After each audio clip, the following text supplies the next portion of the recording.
Hello viewers, இன்னைக்கு மகா Shivaratri special. நம்ம என்ன டிஷ் செய்ய போகிறோம் பார்ப்போமா? அதுக்கு ஒரு கப் அவல்,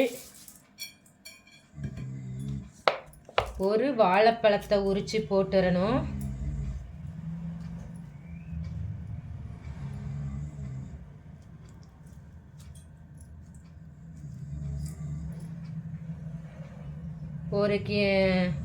ஒரு சின்ன கிண்ணம் நிறைய தேங்காய் பூவு, துருவின தேங்காய், அப்படியே 2 ஸ்பூன் கரும்பு சர்க்கரை.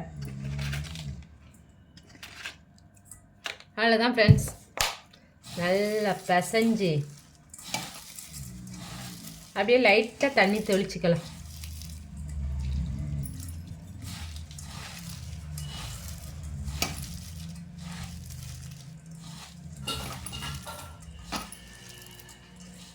அப்படியே ஒரு 10 நிமிஷம் அப்படியே மூடி ஊற வச்சிட்டோன்னா அருமையாக நல்லா ஊறி போயிருக்கும்.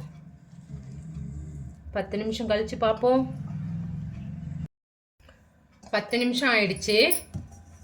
நம்மளோட அவல் பாருங்கள் நல்லா ஊறிடுச்சு. இதை இப்படியே அழகாக உருண்டை பிடிச்சி குழந்தைங்களுக்கு கொடுக்கலாம். பெரியவங்களும் சாப்பிட்லாம். எங்கள் வீட்டில் எல்லாரும் இதை விரும்பி சாப்பிடுவாங்க. அடிக்கடி நாங்கள் செய்வோம். நீங்களும் செஞ்சு சாப்பிட்டு பாருங்கள். டேஸ்ட் எப்படி இருக்குன்னு சொல்லி கமெண்ட்ஸில் சொல்லுங்கள் ஃப்ரெண்ட்ஸ். ரொம்ப டேஸ்ட்டாக இருக்கும். ஒன்றுமே இல்லை, அவல், கரும்பு சர்க்கரை, வாழைப்பழம், தேங்காய், அவ்வளோதான். யம்மியாக இருக்கும் டேஸ்ட்டு. நீங்களும் ட்ரை பண்ணி பாருங்கள் ஃப்ரெண்ட்ஸ். என்னோட சேனலை சப்ஸ்கிரைப் பண்ணுங்கள் ஃப்ரெண்ட்ஸ்.